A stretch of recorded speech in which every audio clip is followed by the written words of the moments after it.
Hello good morning guys. आज हम Microsoft word में करेंगे पेज लेआउट में page setup option. Page setup option करने के लिए हमें यहाँ पर कुछ टेक्स्ट चाहिए जिसको हम is equal to rand open bracket and close bracket के थ्रू ले लेंगे। इसके बाद हम पूरे टेक्स्ट को कंट्रोल ए के थ्रू सेलेक्ट करेंगे। देन आप होम मेन्यू में आकर भी इसके साइज़ को इंक्रीज़ कर सकते हैं, अदरवाइज़ आप control shift plus greater than के थ्रू भी साइज़ इंक्रीज़ कर सकते हैं। अब हमारा ये साइज़ आ गया है। हमें पेज सेटअप का ऑप्शन करना है, पेज लेआउट के पेज सेटअप का ऑप्शन। इसके लिए पहला ऑप्शन हमारा मार्जिन है। मार्जिन ऑप्शन करने के लिए हमें पेपर का मार्जिन सेट करना होगा। अगर हम पेपर का मार्जिन, जैसा कि आपको शो हो रहा है, टॉप में, लेफ्ट में, बॉटम में और राइट में, ये पेपर के मार्जिन को डिक्लेयर करता है। अगर हम यहाँ पर नैरो लगा लेंगे तो पेपर का मार्जिन जो है कुछ इस तरीके से हो जाएगा, यानी कि स्पेस इसका लिखे हुए का अपर से, डाउन से, लेफ़्ट से और राइट से इस तरीके से हो जाएगा। यहाँ पर हमें बहुत सारे मार्जिन के ऑप्शन देते हैं, हम किसी को भी लेकर मार्जिन डिसाइड कर सकते हैं। अदरवाइज़ कस्टम मार्जिन में जाकर हम यहाँ से मार्जिन अपनी मर्ज़ी से भी सेट कर सकते हैं। यहाँ पर नंबर दे सकते हैं मार्जिन के लिए, टॉप में कितना देना है, बॉटम में कितना देना है, लेफ्ट में और राइट में कितना देना है।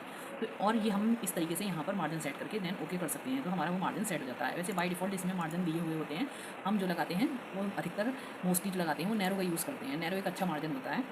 इसके बाद है हमारा ओरिएंटेशन। ओरिएंटेशन में जैसे कि आपको हमारा पेज अभी इस तरीके से नज़र आ रहा है, जो पोर्ट्रेट कहलाता है। अगर हम इसे लैंडस्केप कर देंगे तो पेपर हमारा कुछ इस तरीके से शो होगा। तो यहाँ पर हम पेज के थ्रू ओरिएंटेशन सेट कर देते हैं। उसके बाद आता है हमारा साइज़। साइज़ हमारा अधिकतर A4 ही रहता है। हम पेपर का A4 साइज़ लेते हैं क्योंकि मोस्टली मार्केट में पेपर अवेलेबल A4 साइज़ के ही होते हैं। इसके बाद हमारा ऑप्शन आता है कॉलम। कॉलम में हम अपने टेक्स्ट को 2 कॉलम में या 3 कॉलम में डिवाइडेड कर सकते हैं। जैसे हमने 3 कॉलम में अपने टेक्स्ट को डिवाइडेड कर दिया तो हमारा टेक्स्ट कुछ इस तरीके का शो होगा।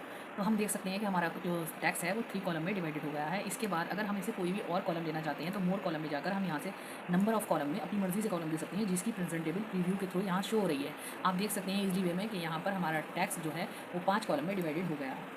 और 5 कॉलम में डिवाइड होने के बाद साथ ही इसने दूसरा पेज भी अपने आप ले लिया। इसके अलावा अगर हम यहाँ पर टेक्स्ट लिखते हैं तो वो टेक्स्ट अपने आप या इस टेक्स्ट को सिलेक्ट करके कंट्रोल C कंट्रोल V के थ्रू आगे बढ़ाते चले जाते हैं, तो ये टेक्स्ट 5-5 कॉलमों में खुद आता चला जा रहा है। इसके थ्रू हम कॉलम में टेक्स्ट को डिवाइडेड कर सकते हैं।